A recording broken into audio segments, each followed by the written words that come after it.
Et nous partons à Londres retrouver Mathieu Boisseau, notre correspondant. Bonjour Mathieu.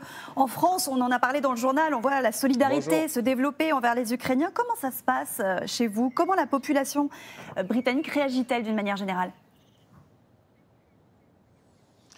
Il y a un soutien massif de la part des Britanniques envers les Ukrainiens, avec des manifestations organisées presque tous les soirs dans le cœur de Londres, à Trafalgar Square. Et puis le week-end, ces manifestations se déroulent dans plusieurs grandes villes du Royaume-Uni. Le soutien est également unanime au sujet des sanctions. Hier, 7 oligarques russes supplémentaires ont été placés sur la liste des sanctions, dont le plus célèbre d'entre eux, Roman Abramovich, le propriétaire du club de football londonien de Chelsea. C'est un moment particulier pour le Royaume-Uni car pendant des années, l'argent russe a été accueilli à bras ouverts. Et bien désormais, le Royaume-Uni se tient très clairement du côté de l'Ukraine. Et vous allez voir que les initiatives de solidarité se multiplient partout à travers le Royaume-Uni. C'est un reportage réalisé par Charline Madini. Carton après carton, la solidarité envers l'Ukraine s'organise à travers le Royaume-Uni. Ces deux bénévoles, frères et sœurs, ont installé un point de collecte dans un atelier de soudure au nord de l'Angleterre.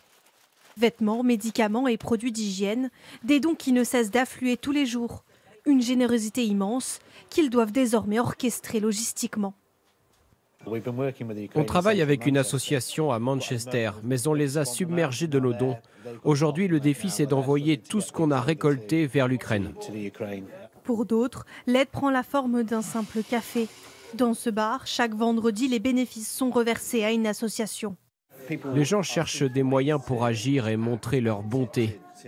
C'est incroyable de voir à quel point ils sont généreux. Une solidarité anglaise contrastée par la lenteur de l'administration sur la question des visas. Près de 300 Ukrainiens qui avaient atteint Calais se sont vus refuser l'entrée sur le sol britannique. Et dans les centres d'accueil, en Ukraine ou en Pologne, les moyens manquent. Natalia est ukrainienne et vit en Angleterre. Depuis plusieurs jours, elle tente de faire venir sa mère coincée à Lviv en Ukraine. Impuissante face à ces démarches lentes et complexes. Si je ne la ramène pas ici, je vais la perdre. Les procédures pourraient être simplifiées. Tout ça pourrait aller beaucoup plus vite. Face à la pression populaire et aux critiques de l'opposition, le gouvernement britannique a finalement annoncé hier une procédure simplifiée et en ligne pour les Ukrainiens voulant rejoindre des membres de leur famille. Ce plan devrait entrer en application mardi.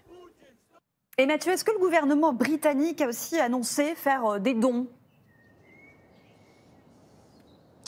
Oui, le gouvernement britannique a annoncé avoir débloqué 400 millions de livres, ça fait à peu près 480 millions d'euros en aide humanitaire, aide financière aussi, de l'argent à injecter dans l'économie ukrainienne. Mais je voulais aussi vous parler de deux initiatives menées par la communauté française du Royaume-Uni. Vous savez qu'il y a beaucoup de Français ici, en particulier à Londres. D'abord, une association, Frogs in London, les grenouilles à Londres, qui organise une grande fête ce soir au profit de l'Ukraine dans une boîte de nuit. 1,80 € par billet sera reversé à la Croix-Rouge et il y aura près d'1 millier d'invités attendus.